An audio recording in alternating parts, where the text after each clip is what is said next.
Du Congo, on vous parlait ce matin des révélations de l'agence Bloomberg sur Zoé Kabila, député et frère du chef de l'État, mais ce n'était qu'un prélude. Un rapport du groupe d'études sur le Congo et du Pulitzer Center publié aujourd'hui va plus loin, un rapport d'une 50aine de pages et une base de données interactive après une enquête qui a duré 2 ans. Il concerne ce rapport 13 membres de la famille Kabila et 2 très proches associés. Ce clan Kabila aurait une main sur au moins 80 sociétés dans des secteurs divers et variés, agriculture, construction ou mines. Et cela représente des centaines de millions de revenus depuis 2003 et la fin de la guerre.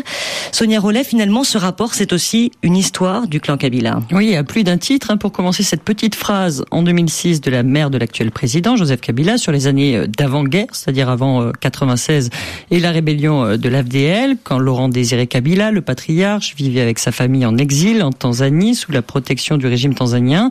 Mama Sifa disait de ces années: nous n'avions rien, je cultivais un petit champ, je vendais mes légumes au marché comme n'importe quelle femme pauvre africaine. Alors 20 ans plus tard, selon les données compilées dans cette enquête, 13 membres de famille, le président inclus, ses enfants, y compris mineurs, sont à la tête ou ont des parts dans au moins 80 sociétés, des centaines de millions de dollars, vous le disiez, de revenus depuis 2003, des dizaines de millions en biens matériels, une enquête qui risque de faire du bruit en République démocratique du Congo, quand aujourd'hui les caisses de l'État sont vides et les élections qui sont censées entraîner le départ du président Joseph Kabila, chef du clan, sont repoussées, notamment au motif qu'il n'y a pas assez d'argent dans les caisses de l'État pour les financer. Alors officiellement, Joseph Kabila, sa sœur Jeannette et son frère Zoé, ayant tous des fonctions officielles, ont dû déclarer tous ces revenus et leurs sources. Alors on peut pas tout détailler, l'enquête est foisonnante, mais d'abord Sonia Rollet, pour se donner une idée, le clan Kabila possède l'équivalent de 10 fois l'île de Manhattan de terre en RDC. Oui, plus de 73 000 hectares, quand la taille moyenne d'une ferme au Congo est d'1,5 hectare environ. Alors la ferme Espoir à elle seule, qui appartient au président Kabila et à ses 2 enfants, c'est plus de 8 000 hectares. Maman Olive, sa femme, a une fondation, on le sait, mais aussi des sociétés comme Ocifal, qui fait un peu de tout, des mines, du pétrole, de la construction. Petite révélation, l'ONU a versé à cette société, officiellement sans le savoir, la coquette somme de $270 000 de loyer en 2015. La sœur du chef de l'État, Jeannette, a des parts dans la société Vodacom Congo et à travers Acacia, une des sociétés de la famille, détient 43 d'exploitation de diamants. Elle est aussi associée minoritaire dans une autre société, Kwango, qui en a 53 de ses permis.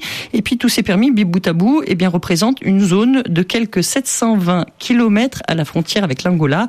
On évoquait ce matin le cas de Zoé Kabila, qui a un temps raflé 10% du marché de la construction, plein boom au Congo. En tout cas, la famille marche bien en clan.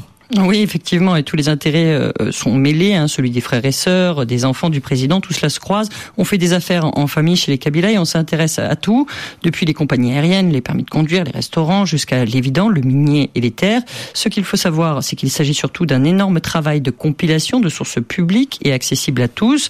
Il y a beaucoup de sociétés, parfois des alias, mais l'essentiel de ces révélations et de ces relations d'affaires, on peut les découvrir dans les colonnes du journal officiel ou constater dans les registres du ministère du Commerce que beaucoup de ces contrats sont obtenus par la famille dans le cadre du cas dit de force majeure, c'est-à-dire quand il y a une guerre, une catastrophe naturelle, ce qui leur permet de se soustraire aux obligations légales, comme par exemple de payer des taxes. Sonia Rollet, et pour en savoir plus sur cette enquête, voici le site congoresearchgroup.org.